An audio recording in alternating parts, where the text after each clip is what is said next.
Good evening. I'd like to welcome everybody to tonight's debate. My name is Barbara Grosh. I'm president of the Rochester League of Women Voters. The League of Women Voters is a nonpartisan organization. We don't endorse or promote nor work against any parties or candidates. Our primary purpose is to help voters be informed voters, hence why we sponsor debates. So tonight you will be hearing from some of the candidates for the City Council at large positions. There are 5 seats open. There are 11 candidates on the ballot. We invited all 11 of the candidates on the ballot. 6 of them did not accept our invitation, so we're very happy to welcome 5 candidates who are on the ballot. This debate will be recorded, and in a few days it will be on our YouTube channel available to the public. There is closed captioning available. If you look on the bottom of your screen, you'll see there's a tab that says live transcript CC, and you can click there if you want closed captioning. And now I'm going to introduce Lisa Young, who is with our co-sponsor group of Rock Acts. Welcome, Lisa. Good evening, everyone. I'm Lisa Young, member of Rock Acts. The group Rochester Alliance of Communities Transforming Society, or Rock Acts, is an interfaith community organizing projects of multiracial, urban and suburban congregations and groups. We train and empower citizens to create systemic change and to shape the political, social, and economic decisions that impact their lives. Rock Acts is a federation of the Faith in Action Network, with the goal of working together, united to make this the best Rochester. We work to achieve this goal through several task forces that are focused on the justice system, poverty, jobs and housing, and education. Rock Acts is empowered by our members, Faith Leader Caucuses, the Leadership Assembly, and the Board of Directors. On behalf of Rock Acts, I would like to thank you for joining our candidates forum. It is now my pleasure to introduce Donna Harris, the Rochester Alumni Chapter of Delta Sigma Theta Sorority Incorporated, and Upstate New York Social Action Coordinator. Thank you. Good evening. I'm Dr. Donna Harris, and I bring greetings on behalf of the Rochester Alumni Chapter of Delta Sigma Theta Sorority Incorporated and our chapter president, Jacqueline Tyson. We are grateful to partner with the League of Women Voters Rochester Metro Area and Rock Acts to host this evening's candidates forum for the Rochester City Council at large candidates. Before we get started, I'd like to share a little history about our organization. Delta Sigma Theta Sorority Incorporated, founded 108 years ago at Howard University, is a nonpartisan organization of college-educated women committed to public service with a primary focus on the Black community. The Rochester Alumni Chapter, chartered in October 9th, 1965, serves Greater Rochester with programs that reflect a 5-point programmatic thrust, including economic development, educational development, international awareness and involvement, physical and mental health, and political awareness and involvement. Let me introduce Karen Morris, moderator for this event. Karen Morris has been honored to serve as Brighton Town Judge for 27 years. In addition, she is a professor of law at Monroe Community College and an author of textbooks, a treatise for lawyers, and a magazine column titled Legally Speaking. Thank you. Good evening, all. So I have some information and then we'll begin. The sponsoring organizations have prepared questions to ask the candidates, but we'd like to get questions from you all. If you have any questions you'd like the candidates to answer, please put them in the Q&A that you'll find on the bottom of your screen. The same questions will be asked of all candidates. There are 5 at-large seats on City Council to be elected. As you heard, there are 11 candidates on the ballot. 5 of them are with us tonight. Now it's time to meet the candidates in the order that they will be speaking. So the first candidate to speak will be Mitch Gruber. Mr. Gruber is finishing his first term as an at-large member of Rochester City Council. And he works as the Chief Strategy Officer for FoodLink, the regional food bank. Mr. Gruber lives in the historic Susan B. Anthony neighborhood with his wife and 1-year-old son. He will be followed by Miguel Melendez. Mr. Melendez is a lifelong Rochester resident, a husband, father of 3, community organizer, advocate, and current member of Rochester City Council. As the Chief Community Engagement Officer at Ibero-American Action League, Mr. Melendez works to improve the communities through an asset-based approach, has executive oversight over programs and services from youth to seniors, and he volunteers his time on various boards and of course enjoys time with his family. The next candidate is Jasmine Regler. Ms. Regler is the house coordinator at St. Joseph's House of Hospitality, which is a soup kitchen and emergency men's shelter. Ms. Regler is also the political coordinator for Rochester Citywide Tenant Union, which is a tenant power platform that assists tenants in learning their rights and organizing their buildings for better tenant protections. She will be followed by Marcus Williams. Mr. Williams is a local entrepreneur, community leader, and business consultant. He is a Rochester native and Rochester City School District graduate who has worked for Stop the Violence projects and small business development. And we're anticipating Antonia Whitner. Ms. Whitner is the owner and operator of Enhanced Business Outlook Global Media, a public relations firm, and the founder of the FACTS Youth Program. In her advocacy, she has been a member of various grassroots and nonprofit organizations, including, but not limited to, the NAACP, ROC, the Peace, the 19th Ward Community Association, Frederick Douglass Toastmasters, ROC Against Gun Violence Coalition, Venture Jobs, and the Parent Leadership Advisory Council of the Rochester City School District. Our timekeeper this evening is Linda Salmon. She will hold up cards to let the candidates know how much time they have left and when their time is up. The first candidate who will answer each question has 1.5 minutes. The others have 1 minute for their answer. And now it's time for the candidates' opening statements. Each candidate for this purpose has 1 minute. Mr. Gruber, please unmute yourself and begin your opening statement.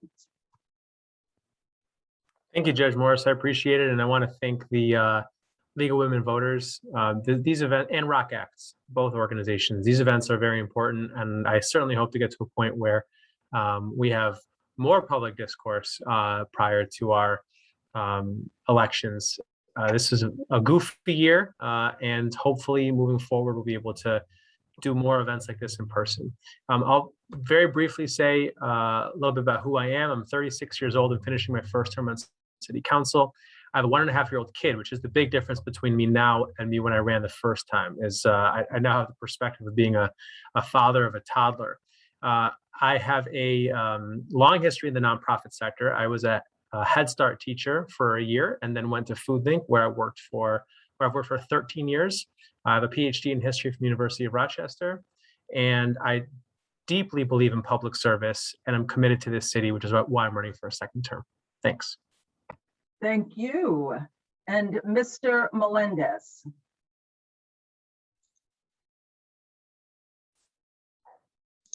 Yes, good evening, everyone. Thank you for bringing us together for this forum. My name is Miguel Melendez. I'm a homegrown talent, product of the Rochester City School District, and a graduate of St. John Fisher College. Currently, I'm the Chief Community Engagement Officer at American Action League. I've spent the better part of my career doing grassroots work in the community, mostly centered on the El Camino neighborhood. I was appointed to Rochester City Council about a year ago, and I feel I've brought a consoling voice to the body. I am measured and thoughtful in my approach to government and how I want to lead. And while I feel I've learned the ropes, I think there's a lot to learn still and a lot that I can contribute to city government and this community. I look forward to talking about the next 4 years tonight. I intend to focus my energy on housing, home ownership models, code enforcement, placemaking, et cetera. We'll get into that. And I believe in increasing investments in partnerships and workforce development. So look forward to having this conversation, and thanks for having me. Thank you. Ms. Regler. Hi, everyone. I want to thank all the organizations for putting this together again. My name is Jasmine Regler, and you heard earlier, I'm the house coordinator at St. Joe's House Hospitality. We are a soup kitchen and an emergency shelter. So I am dealing with the marginalized community every day. I know the struggles that they are going through, and I know that city government right now is not paying attention. Hopefully, when I become city council, I will be able to elevate those marginalized voices so that Rochester can be a city that we are all proud to live in. I'm also the political coordinator for the Rochester Citywide Tenant Union. I am helping the tenants in our city fight against the slumlords so that they can live in habitable conditions. We are seeing slumlords taking over our city, and we need to put an end to it. I am a community person. All the work I do is with and for the community, and I want to lead with the community, co-governance, taking input from the community, and figuring out how to make our city better together. Thank you. Thank you. And Mr. Williams. Hi, everybody. Marcus C. Williams here. And I'm a local business entrepreneur. I've been in business in Rochester for years. I went to all city schools. I graduated from Wilson. I love this city. And my main goal of running for city council is to make sure that I can monitor and meter the way that the city spends our money, because they spend it with flagrant disregard for actual people in the community. We need to be using the actual money to focus on leadership development, entrepreneurship, trades programs, and on-the-job training so that we can actually get people into the jobs that they need so that we can grow businesses from inside of Rochester to help grow all of Rochester. I'm also big into stop the violence. I'm definitely very upset about the way that our city is going. I know that many of you guys are as well. And I'm gonna stand up for crime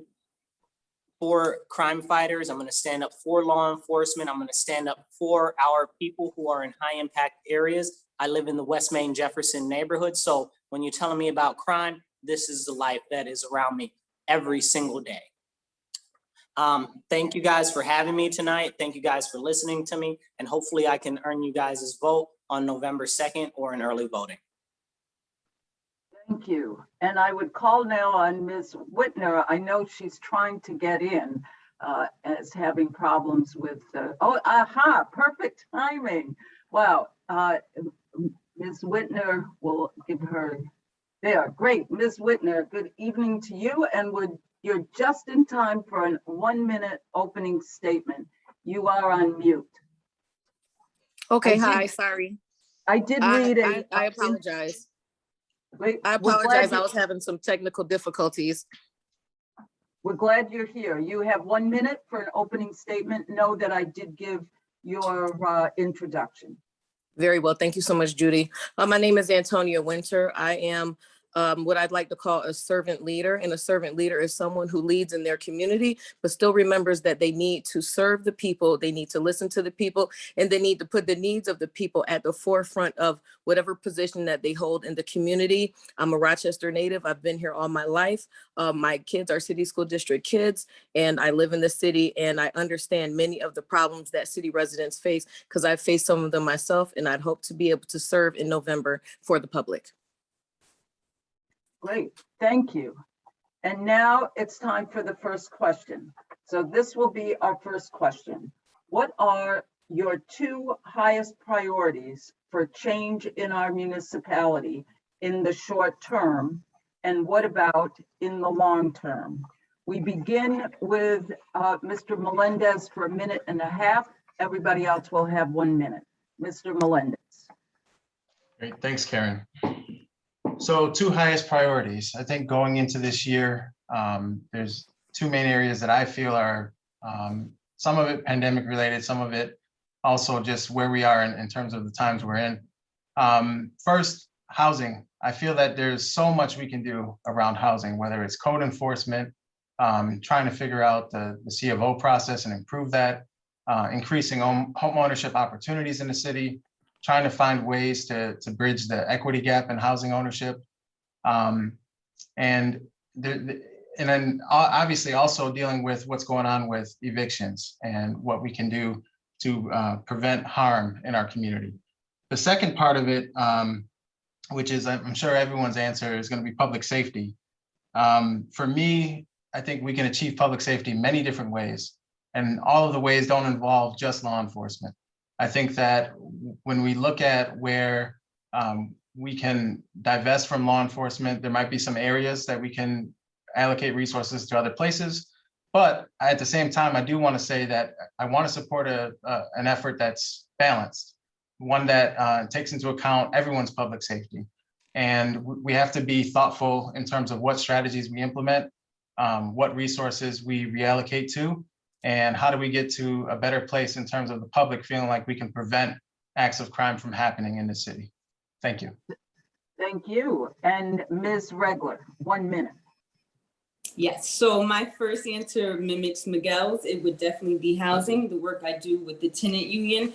I would definitely push that for the tenants to have stronger protections. Right now, it seems the landlords have most of the protections, so fighting for landlords not being able to evict if they do not have a certificate of occupancy.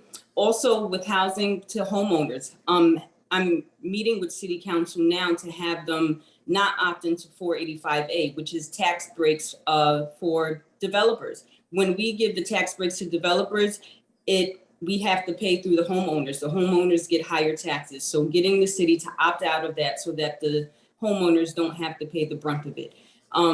Also short term, I ended the THC policy for the city back in 2020. So I would try to get the whole city of Rochester to stop testing for THC, since I was able to get that policy change within the city.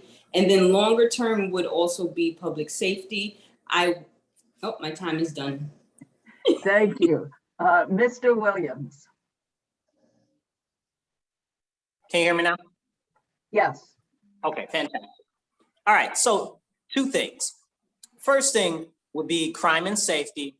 And the second thing would be, well, I'd probably say small business entrepreneurship and economic development. They're all kind of one thing that focuses on the way that we operate our schools and educational system. We've got to get more trades programs together. We have some things out there right now. We've got BOCES, we've got RELC, but none of them have the real resources to facilitate trades programs or on-the-job trainings for high school students like we need. So I would set up an alternative education set up for that. My main thing, which is crime. I live in West Main and Jefferson. Every day there's a shooting, a stabbing, or something. So for anybody to say that they're about to defund the police, not on my watch. Okay, if nobody is bold enough to stand up for that, I will be that person. Now, as far as policing goes, to get better policing, we have to encourage people from the communities that are high impact to actually get into the police force. So that would be for me. Thank you. And Ms. Whitner. Thank you. Ms. Winter, it's fine. I think crime is very prevalent in our community right now. So in the short term, I think getting a handle on the gun violence and any other major crime that's happening in our city should be our #1 priority. That would be my goal coming into a city council seat, or even as a regular advocate in the community. I'm with a lot of programs like Rock the Peace, the Rochester Against Gun Violence Coalition, that try to combat the gun violence, try to find out, what we can do about guns coming into the community and reducing the number of incidents possibly that we see, and reducing the people that are getting hurt and getting killed. And for the long term, I'd say youth development, because we have a lot of young people, and this is probably a way to help reduce crime, is give young people things to do. Give them trades, like Marcus said. I actually have a youth program that focuses on trades, and give them some hope. They have idle hands, and without them having a lot of recreation, they do sometimes fall into the gangs. They don't have anything to do and they get into trouble. So youth development would be #2 on my list for short term, and a continuing goal. Thank you. And Mr. Gruber. Yeah, thanks. I'll answer a couple ways. I think there were a lot of valid answers given otherwise, but I'll just say I think we have something as close to a silver bullet as we've had in a long time in our community, which is the upcoming recreational legalization of marijuana, which is going to be about $1 billion industry in our state in very short order. We need to figure out how to make sure that new industry is creating jobs and opportunities for everyone in this community. People have been disproportionately impacted by the war on drugs. I'm going to be calling for an Office of Cannabis Management in the city of Rochester. And in conjunction with that, I think the second answer is we desperately need to have more deeper partnerships with our county. We can't continue to have siloed services over and over again. An Office of Cannabis Management, for example, should be run by both city and county. We need to have our parks departments work together. There are so many different intermunicipal functions that we need to have as a community. And those two things, I believe, collectively, we can work on ASAP. Great, thank you. Let me ask, yes, all the candidates, when you're not speaking, if you would turn your cameras off, that'll help eliminate any confusion and disorientation for our watchers. We have a question from the audience. After the election, if the council is mixed with Republicans, Democrats, and Working Families Party members, how will you make sure that you will work together to keep the council from dividing? We start now for 1.5 minutes with Ms. Regler.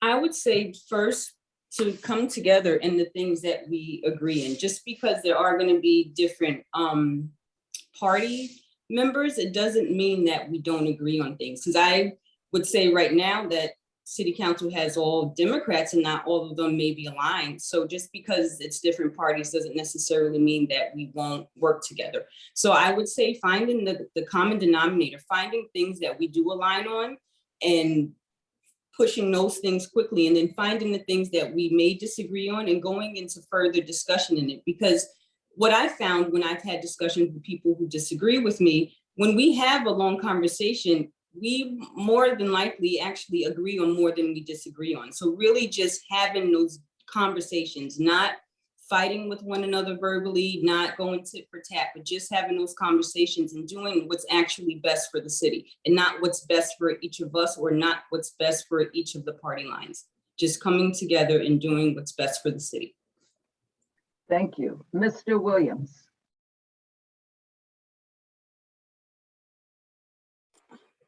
All right, you can hear me now, right? We can hear you, but not see you. Oh, sorry about that. Oh, All right, here I am. All right. Yes, Dave. So for me, I'm very big on unity above division. We're all American.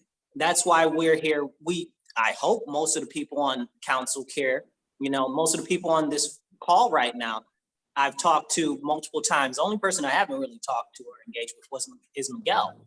But I engage with people from all types of parties every day of the week, because I believe that the majority of the city and the nation as a whole has the same goals and wants the same things. They want to be able to live their life freely without interference from the government. They want to be able to provide for their family and friends, and they want to make sure that they have a safe neighborhood and community. So we all want that as being on city council, hopefully. So we should work together on those things. I'm a very open person. I tell you what I think and what I believe, but I'm more than willing to work with people with differences of opinions. I even work with Mary every now and then. So it's not an issue for me. Thank you. And Ms. Winter. Thank you, Karen. Uh-oh. Thank you, Karen. When I was campaigning and petitioning for signatures, I came across people who would say they were with one party or another that didn't align with the party I'm in. And I would encourage them to keep my literature, because if they're a city resident, then I work for you. If you live in the city of Rochester, I'll advocate for you. So I just mirror that thought. And I believe in my co-council members that we all want the same fundamental things, like a couple people have already stated, and that those wants that are basic and fluid amongst all of us would probably overshadow any individual ideologies and any individual differences that we may have. So I give my other fellow potential council members the benefit of the doubt that we'd be able to work and partner based on the fundamental things that everyone wants, and that we'd be able to make, viable changes and not get caught up too much in the differences. Thank you. Mr. Gruber. Yeah, I agree with what Jasmine mentioned, which is to say that just because people are of the same party doesn't mean they're of the same ideology. This current council has a wide range of ideological spectrums, and it's my job currently to be able to work with everybody regardless of where they fall. I do that by making sure that I'm always reading the legislation, that I'm always talking to people who are content experts, that I'm discussing with community members and community organizations that are in leadership roles in these different positions, and keeping my ear to the ground. And making sure that ultimately public service is what wins the day over ego or party. And that's, I think, who I've been for the past 4 years and who I'll continue to be. Thank you. And Mr. Melendez. Yes, thank you. So a lot of what I would say has already been said, but I'll just add a few things. I think in general, and most people who get into public service feel this way, it's people over parties or politics. And I think in our work as a community, we have to center the Rochester residents and center suffering people. And I feel like as a city council member, I try to bring different types of voices to the table when I'm making decisions. I try to understand different positions, and I look at the legislation from the lens of how people that I engage with in the community would want me to vote on something. So with that being said, I'm someone who's on 2 party lines in this election. I'm on the Working Family Party line and the Democratic line. I also feel I could bridge very well across many different tables. I often find myself in the center of different conversations, trying to understand both sides and trying to bring consensus to move forward. So that's what I hope to continue to bring to city government. Thank you. The next question, and this one will begin with Mr. Williams. The Commission on Racial and Structural Equity released its report in March.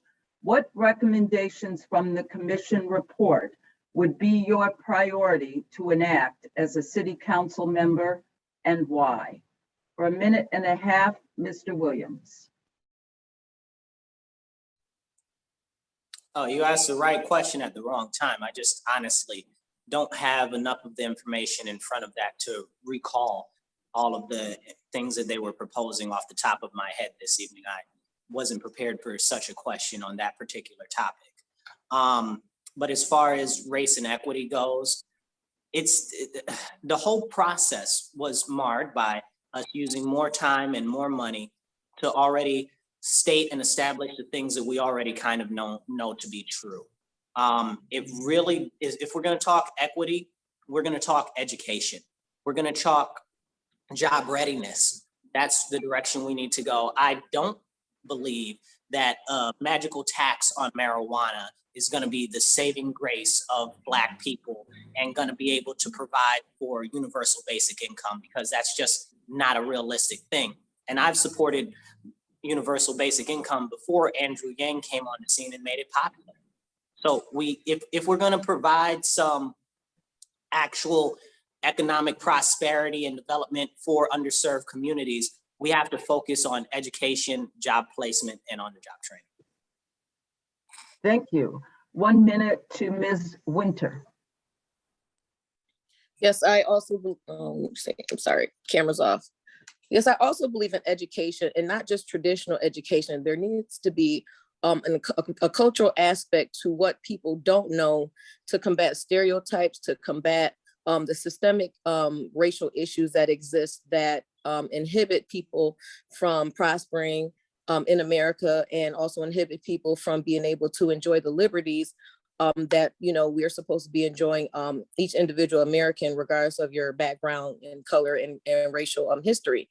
So I think that when we really dive in, it can't be a superficial, basic, you know, knowledge about what's going on in the racial background. We still have people saying, you know, talking about slavery in schools as if, you know, the history of Black people started with slavery. There are a lot of contributions that were made by Black and brown people, you know, in our communities and in our country. And so when we talk about education, as far as that, we need to really go back. We need to be honest about some things, and we need to have uncomfortable conversations. And I think through those conversations and through that education, we can really move forward and bring equity in that way.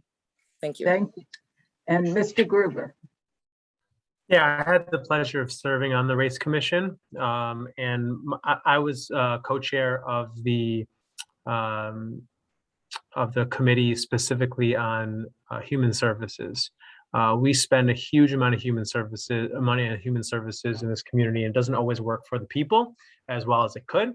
And in particular, I focus on eligibility and the way that we, as Monroe County, has the highest rate of sanction for people utilizing human services of any county in the entire state. We need to figure out how to use every lever we have as a government to make sure people get every dollar that is afforded to them. That benefits each and every one of us. It benefits the nonprofit sector. It benefits economic development. And so I put forward a whole proposal of how to change our sanctions process. And I look forward to working with County Executive Bello on that in my second term. Thank you. Mr. Melendez. Yes, so on the Race Commission report, there's a law enforcement assisted diversion program that's referenced. It's also appearing in our executive order response to the governor on reimagining policing. And I think that we need to invest in such a program and move it forward. Essentially, the program would afford people an opportunity to get some case management services if they get caught up in a small crime, and instead of going to jail, divert to some other type of program that will actually help them and hopefully avoid a criminal record. I think these are the types of alternative tools that we need to start investing our energy around, and so that people in the city of Rochester can get a second chance or a first chance before something else, something more serious happens in their life. So with that, that's my response. Thank you. Ms. Regler. Yes, I haven't seen the report either, but I think it's time that we stop these reports. We have reports after this, but nothing is being changed. We need to be active. I think we know what our problems are. Poverty, we third highest in poverty. We need resources to decrease poverty. Crime, we need resources to decrease crime. We need to stop putting out these reports, because all the reports are doing is just kicking the problem further down the line. I've had someone from the mayor's administration say that some of these programs are useless and that we'd be better off giving the residents of our city money so that they can pay their bills. So when it comes to these reports, I think they may have some purpose, but they're not solving the problems. And we need to be active to solve these problems and not just write down what the problems are and how we can do it. We have to be active behind those reports. Thank you. And now the next question, and this is one from the audience. So do you support mayoral control of the Rochester City School District? We begin this time with Mr. Gruber. Thanks. I'm not sure it's a question for us on city council, because I think our upcoming mayor-elect, my current colleague Malik Evans, I know has said he's not in support of mayoral control. So I'm not sure what use it is for the city council to weigh in on that. But what I will say is that I'm very eager to work with Mayor-elect Evans on issues of education. It is the single biggest issue facing our community from a kind of macro perspective, is how we figure out how to improve our schools and stabilize our families and stabilize our workforce, et cetera, et cetera. And I believe that Mayor-elect Evans has a unique opportunity as someone who is the former president of the Board of Election. So I'm hopeful, I'm confident that we'll see some new solutions, but as far as I know, to the person who asked the question, mayoral control is not even up for debate. Thank you. And Mr. Melendez. Yeah, my response would be similar to what Mitch said. I don't think it's necessarily council's purview to have an opinion on that. Obviously, the mayor-elect will make a decision on what direction he would like to go in. I will say, though, in terms of education in the city, most of the individuals who either left the city when they started their family or are asked if they would move into the city if they have small children say, well, I won't because of education. So we need to figure out what's city council's role and charge in terms of supporting RCSD.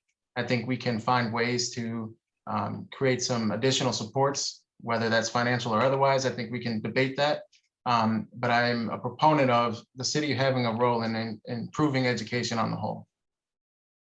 Thank you. Ms. Regler. Yes, so I would say the same as Mitch and Miguel, but I am not in favor of it. I think with mayoral control of the school districts, it's too much power and harder to hold accountable. And that's it.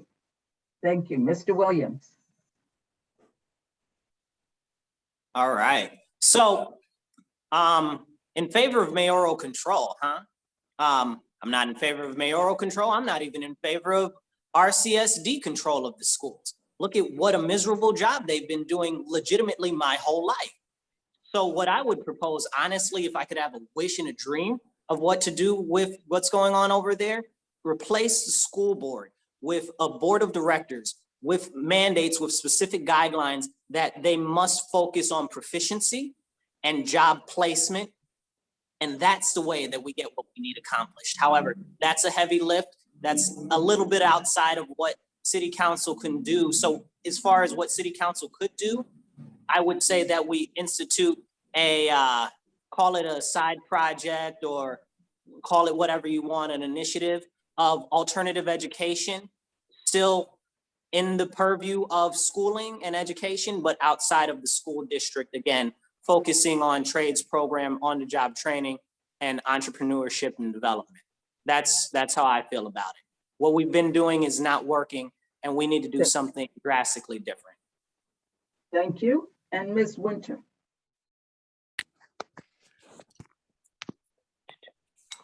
Okay. I'm not in support of mayoral control. What I am in support of is allowing the community more autonomy to be able to be a part of the decision-making process, which, largely we've seen that they get shut out. They get minimal amount of time to speak at some board meetings, and a lot of the concerns, they fall on deaf ears. I also think that board members should not be paid, and they should be required to have a child in the district if they have children. We're asking for our police officers to be residents of the city of Rochester. There are a lot of positions that require you to be a city resident. We should have that same we should have that same rule for board members. And like I said, it shouldn't be salaried, because I feel like we would be able to get people that are truly invested in our children. We really can't gamble with the kids. So to have a board of people that are truly vested and doing it, you know, because it's their passion and they want to see change is the key. Thank you. Next question. Do you think the city government has adequate financial oversight over how money is spent by city agencies and organizations which it funds? If not, what should be done? This round, we begin with Mr. Melendez for 1.5 minutes.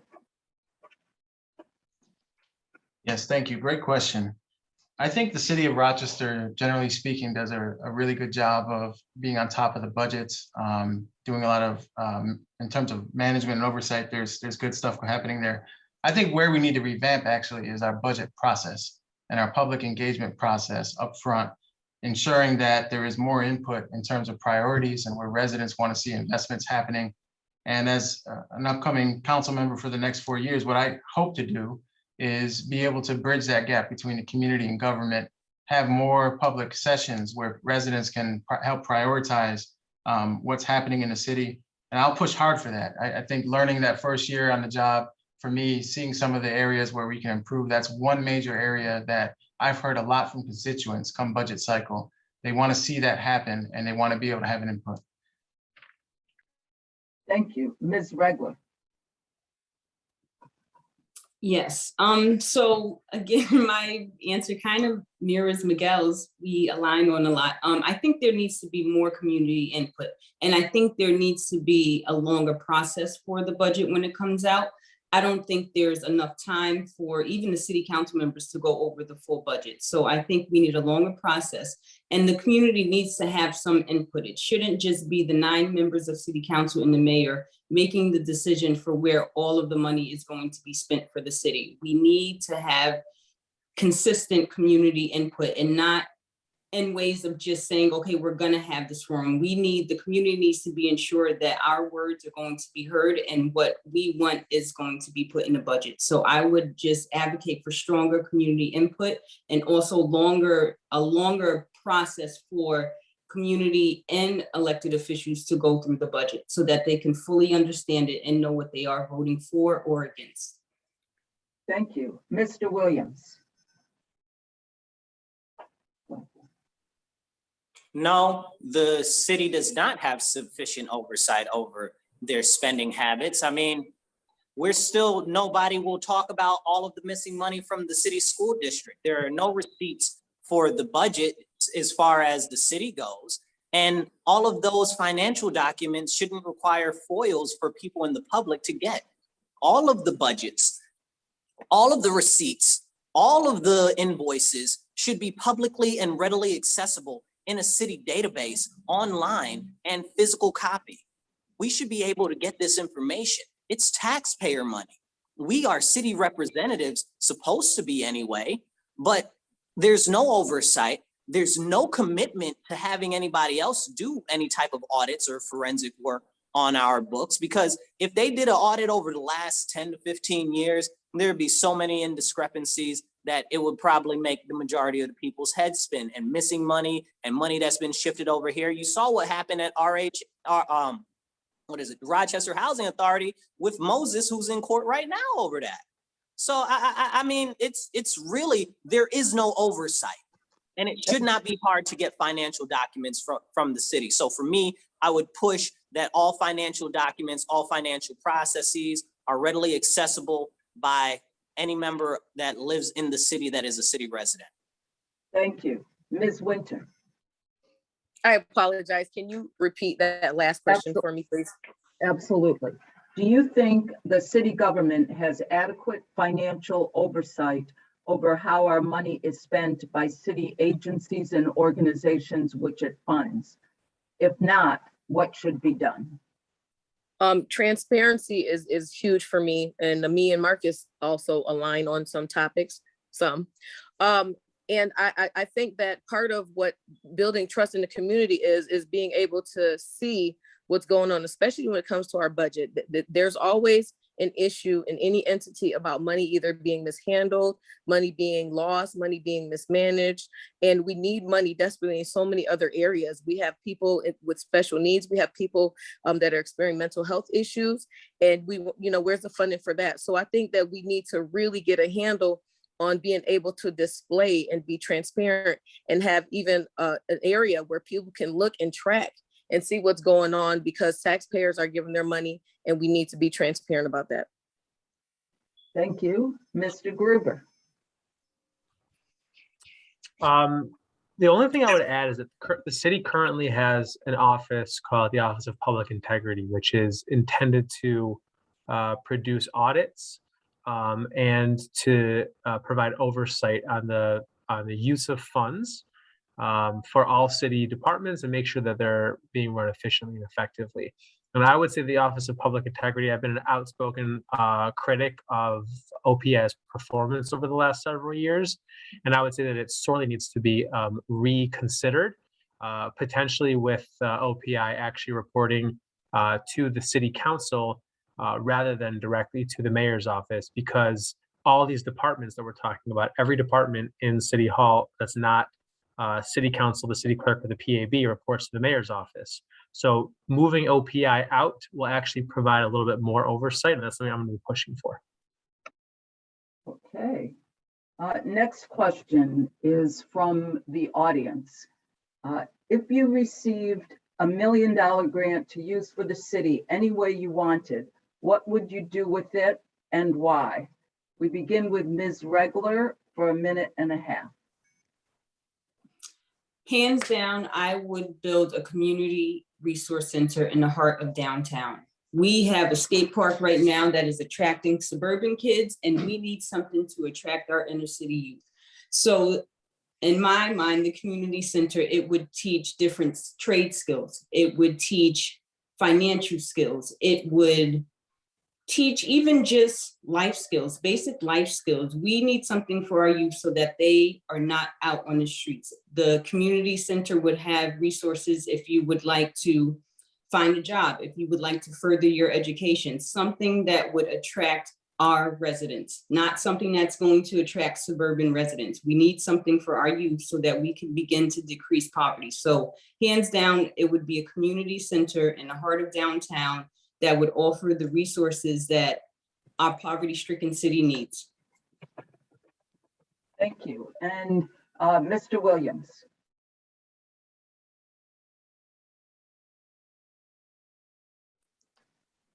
Okay. Can you, so it was just a broad $1 million grant, right? Yes. So broad $1 million grant. Okay, so the first thing that I would do is immediately work on hiring and focusing on training people in the communities that are high impact and underserved to be able to take jobs in the police force so that they can be actively engaged in policing. With another portion of that money, I would focus it towards financial literacy, and I'd focus it on entrepreneurship development and guiding small businesses and people who want to be small business owners of going in the direction that is the right and appropriate direction and taking them from start to launch and then following their business and tracking it for their results to make sure that the people who've gone through the program are prospering and doing well, so that way the project can be adjusted if needed. Thank you. Ms. Winter.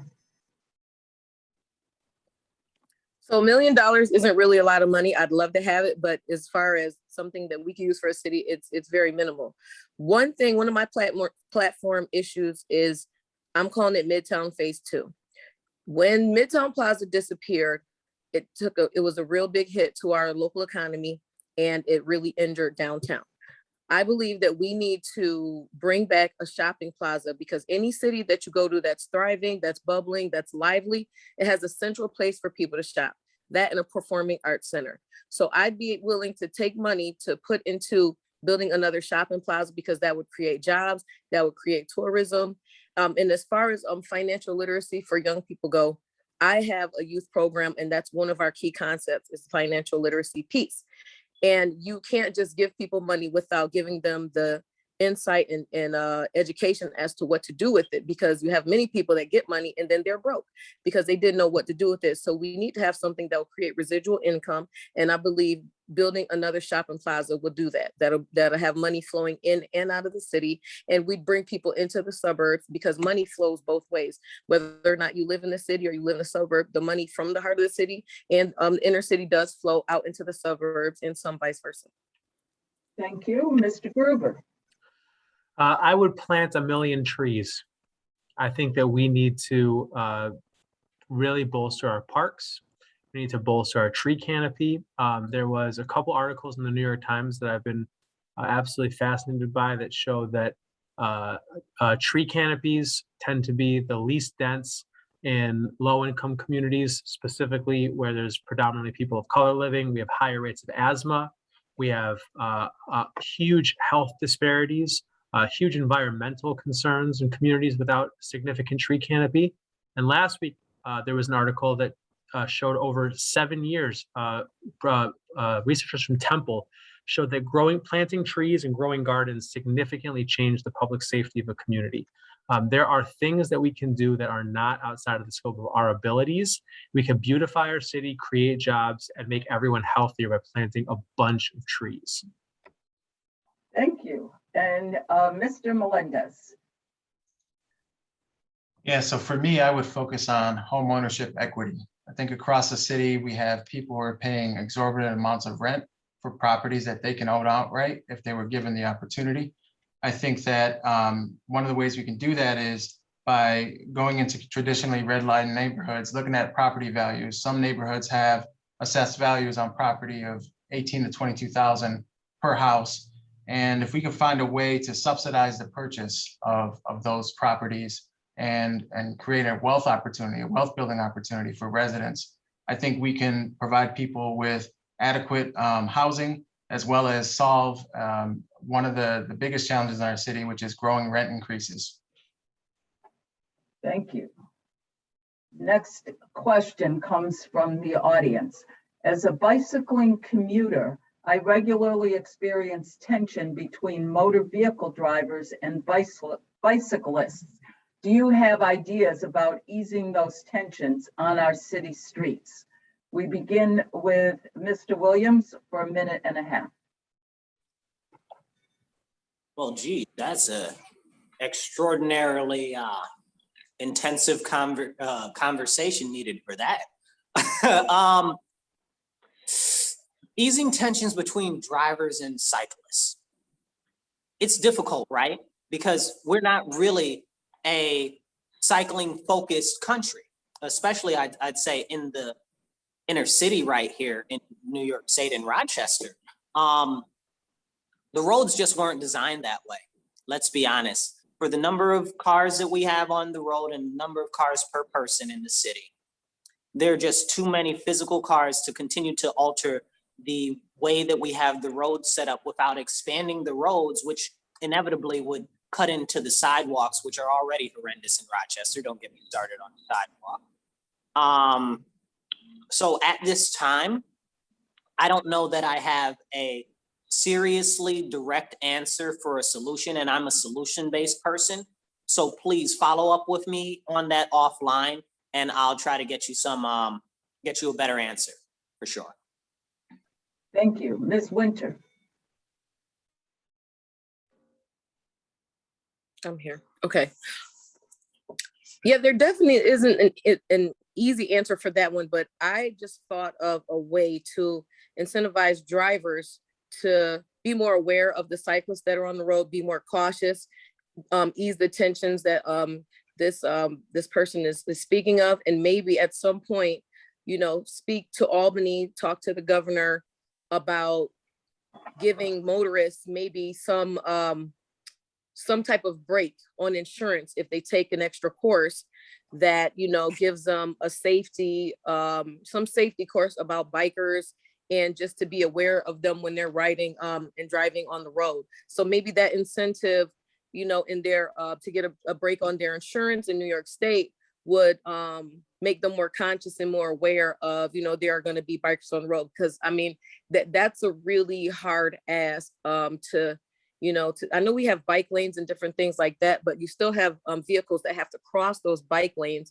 to make a right turn. Like there's one I can think of on Jefferson Road specifically that I think is very dangerous because motorists still have to cross that lane to turn on Jefferson Road. So like I said, offering the incentive to motorists and possibly giving them some type of insurance break if they take a course, maybe a 1-hour course about, being aware about cyclists on the road. Thank you. Mr. Gruber. Yeah, this is something that I've worked very hard on for the past 4 years. I think to whoever asked the question, I hope you've seen some significant improvements in our bicycling infrastructure in the last 4 years. We've certainly invested a lot into it and continue to. If you look right now at East Main Street, we're currently building a protected bike lane over there, which will be huge. I would say, first of all, you can't legislate culture.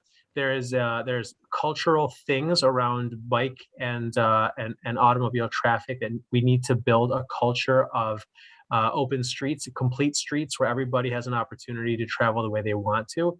But I will just refer people to what we just invested about $2 million into, which is the Bicycle Boulevard Network, which actually tries to take bicycling commuter traffic off of our main arterial roads and onto lighter trafficked residential streets. I think it's been a huge success thus far, and I'm happy to connect with the audience member to share more about that. Thank you. Mr. Melendez. Yes, similar answer. I think complete streets and really looking at narrowing the road across the city and thinking about public education too. There was a campaign called Drive to Be Better that Common Ground Health did. I think we need to do more education around this, as in the grand scheme of things, I think it's relatively new still for people, bike lanes and sharrows. I do feel as we're doing street redesign, we have to invest in protected bike lanes as a model. So I think East Main Street will be a good example. I also think we should start to consider, and this may require petition in the state, but having a reduced speed limit on side streets, residential streets, to try to curb some of the traffic. I know it's still, like Mitch said, you can't legislate culture, but I think if we start to do some of these things, we'll have a different dynamic on the road. Thank you. And Ms. Regler.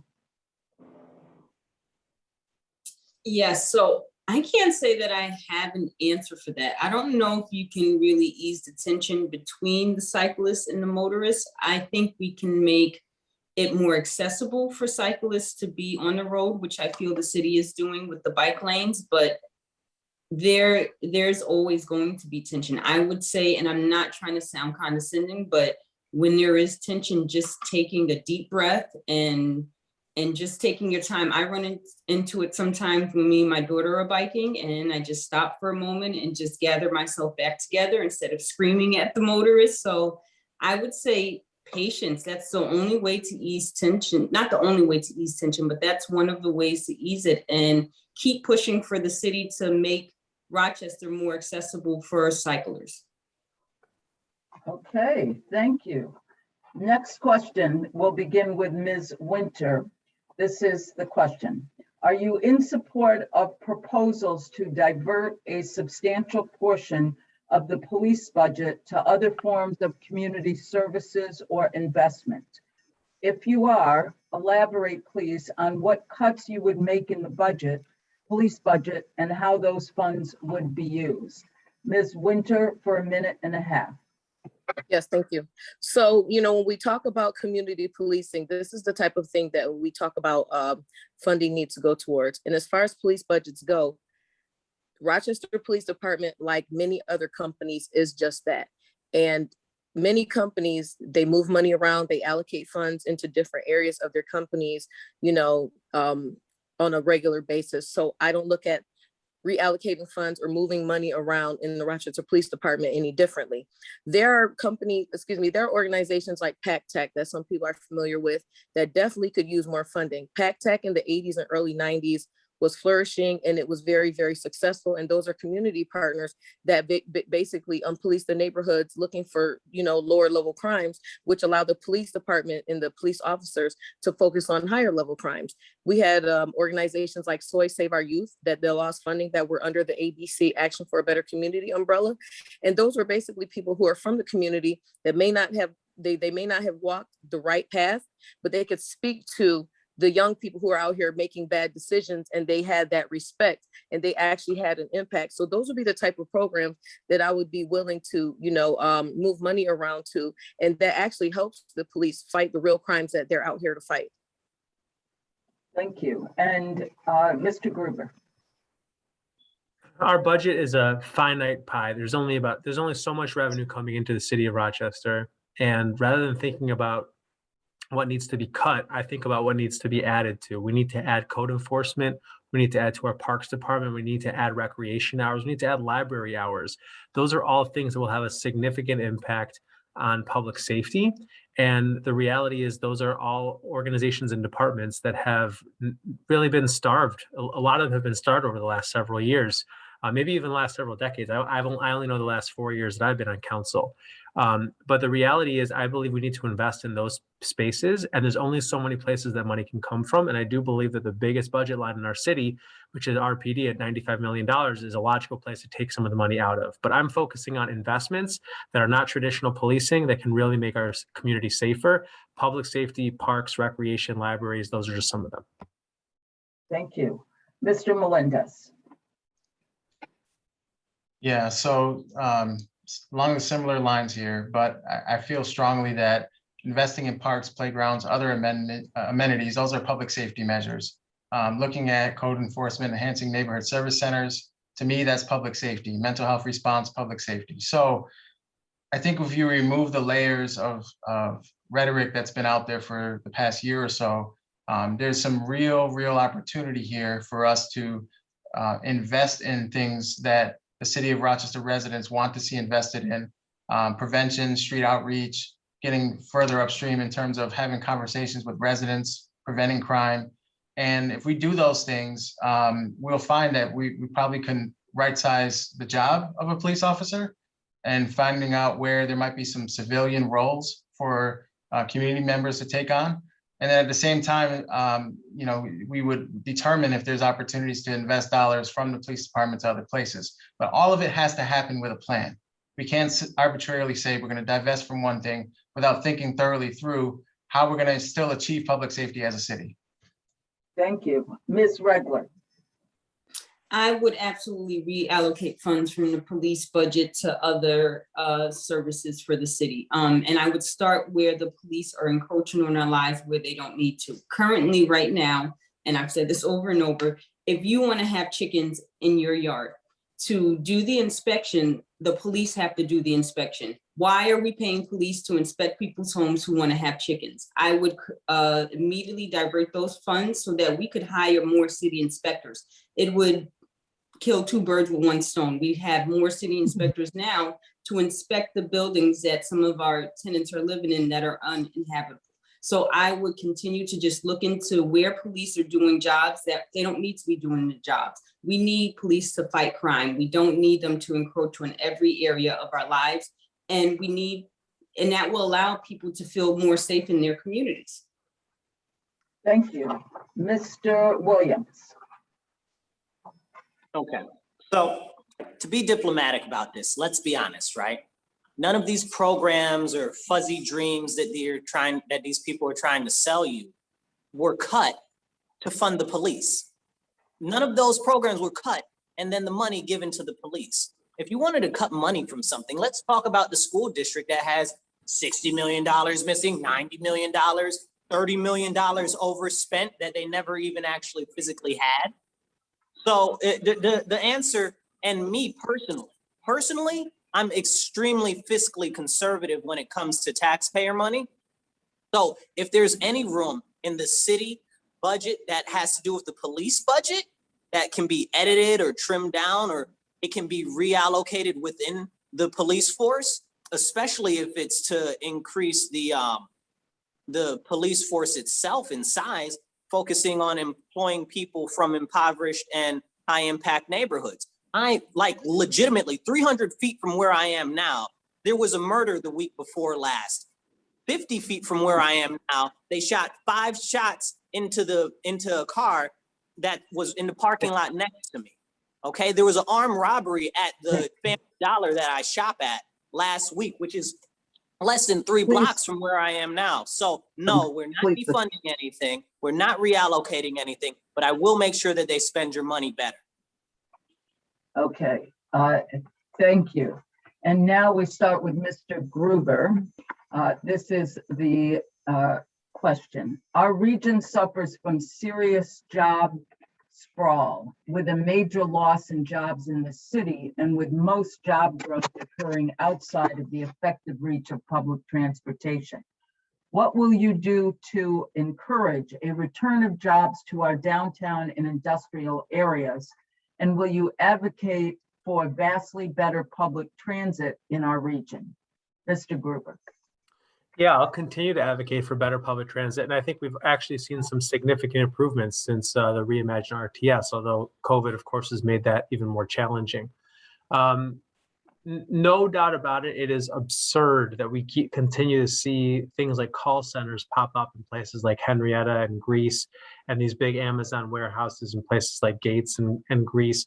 We need to figure out how to start to get our economic development entities to focusing on the city. I really believe that we need to lean on places like Greater Rochester Enterprise, Chamber of Commerce. We need to have a unified vision for workforce in Monroe County and the city of Rochester. We need to develop hubs so that transportation can really do what it's got to do with some density of people. I think the Constellation news the other day is fantastic, but when push comes to shove, we need to continue to see collaboration between city, county, and these private entities like GRE to do what has to happen, which is get people to work and live in downtown Rochester. Thank you. And Mr. Melendez. Yeah, so very similar. I think that we have a duty to work together with the county. They have a lot of workforce development, Rochester Works, and we need to attract with the chamber more opportunities, center city, and even in neighborhoods. I think one of the things that we really need to prop up, and I think we did a good job during the pandemic investing in neighborhood businesses, but our small business community really is the anchor of the economy here in terms of making sure that services and resources are available to our residents, and whatever we can do in city government to attract more resources and provide more opportunities for the small business. That's where I feel we need to invest some more energy.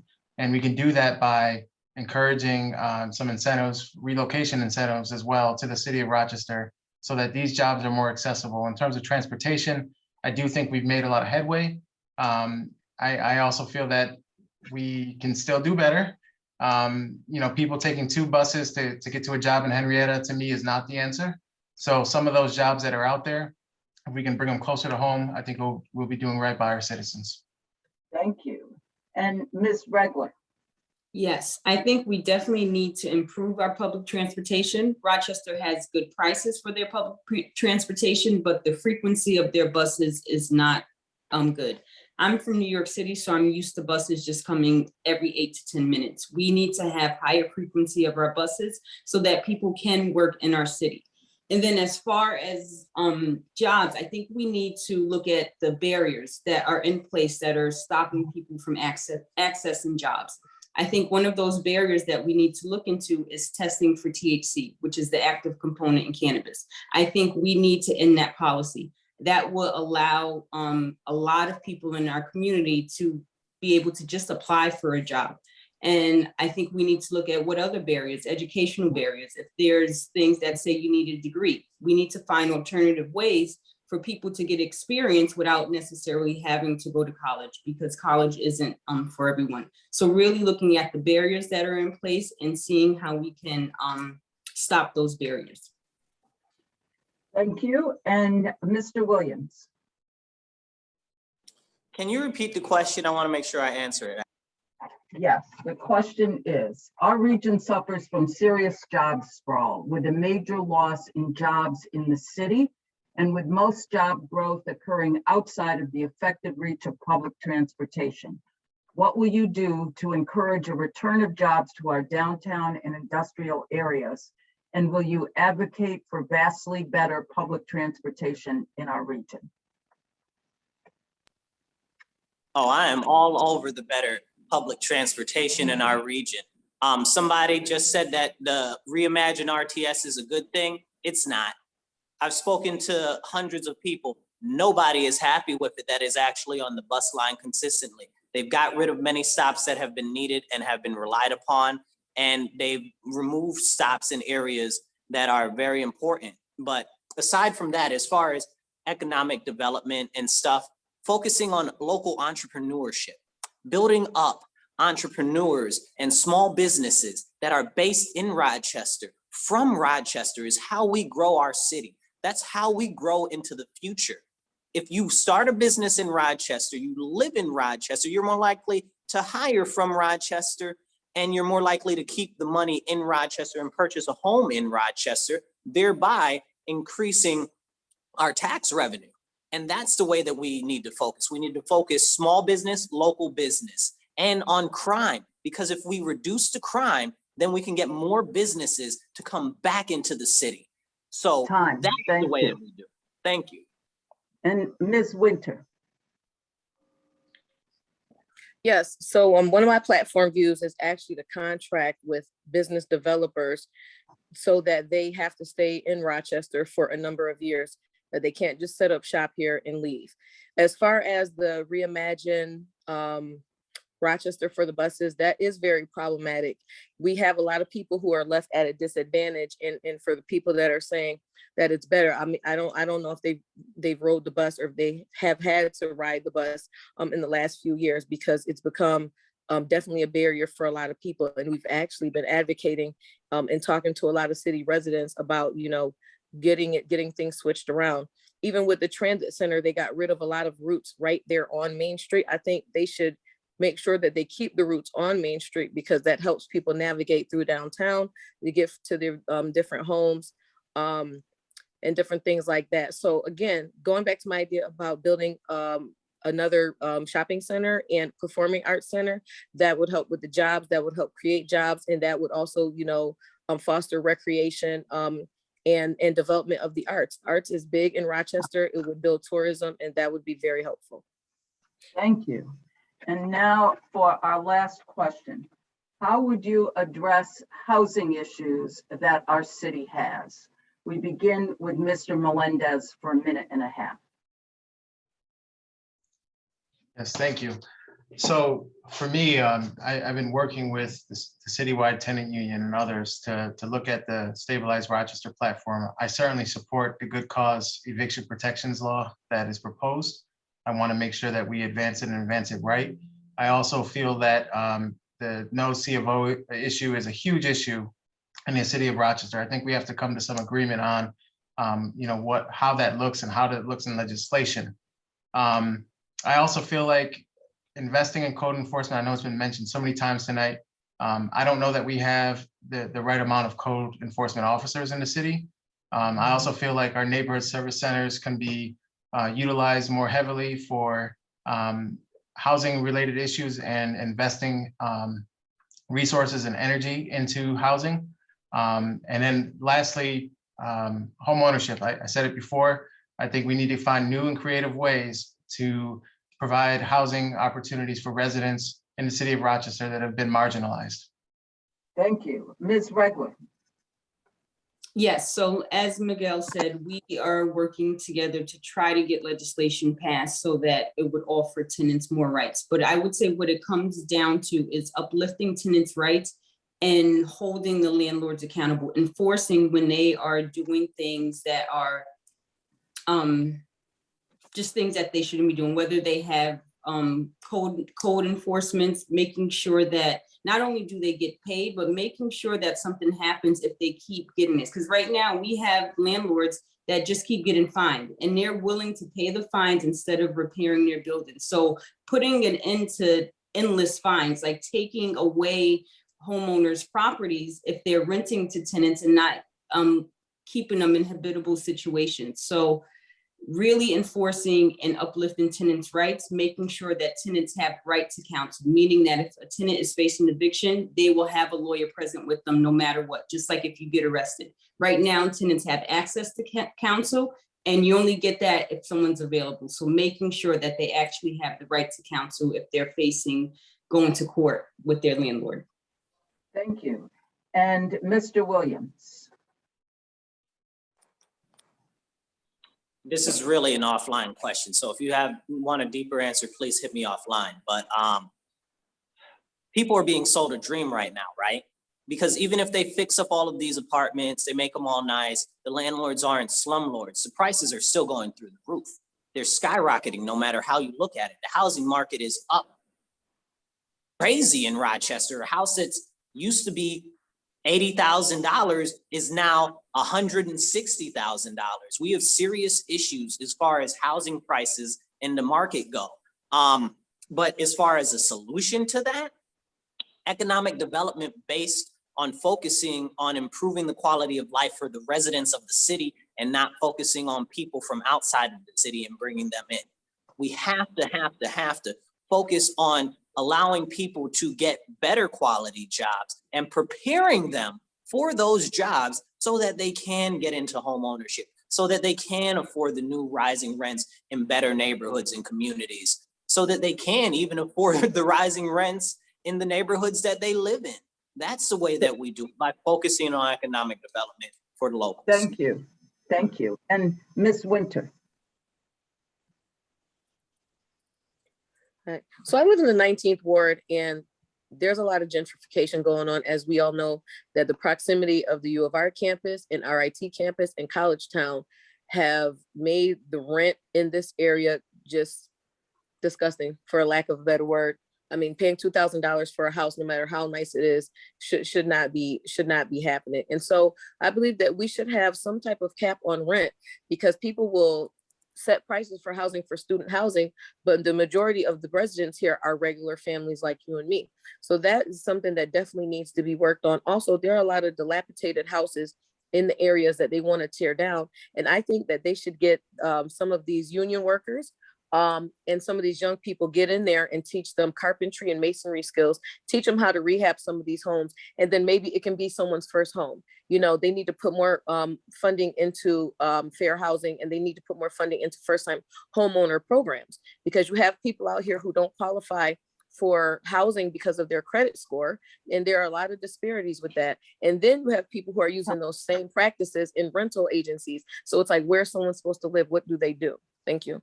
Thank you. And Mr. Gruber.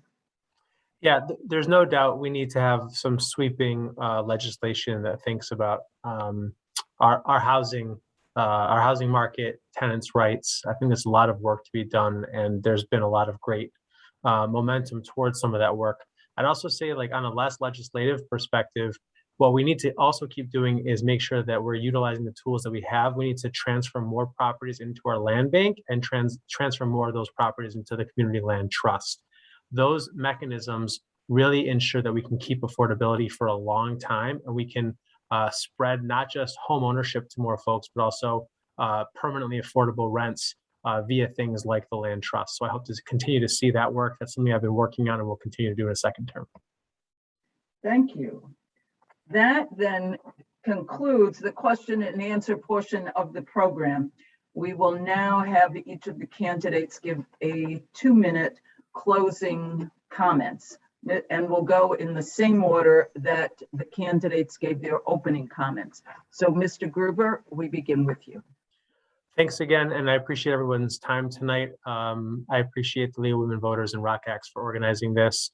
And I would just say that local elections really matter. We have a huge opportunity in a couple of weeks to make sure that we have a really strong progressive city council, and also we flip the county legislature so that we can actually begin to see more city-county collaboration.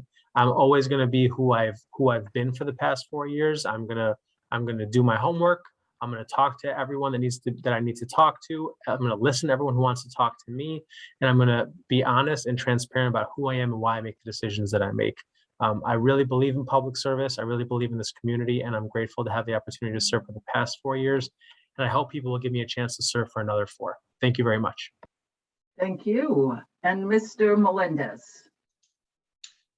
Yes, thank you to the League of Women Voters, the Rochester Alumni Chapter of Delta Sigma Theta Sorority, Inc., ROCAX, and everyone who joined tonight, including the candidates. I think that if you know me, you know my work, you can find me online. My website is melendezforcouncil.com. You can find me on Facebook at Melendez for Council. You can also reach me directly.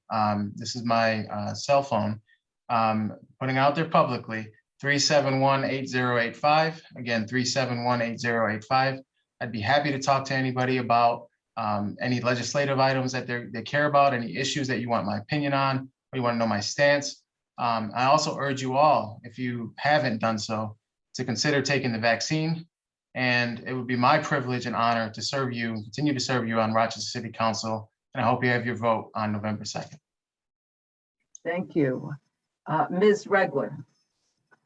Yes, thank you for putting this together. Thank you to everyone that attended.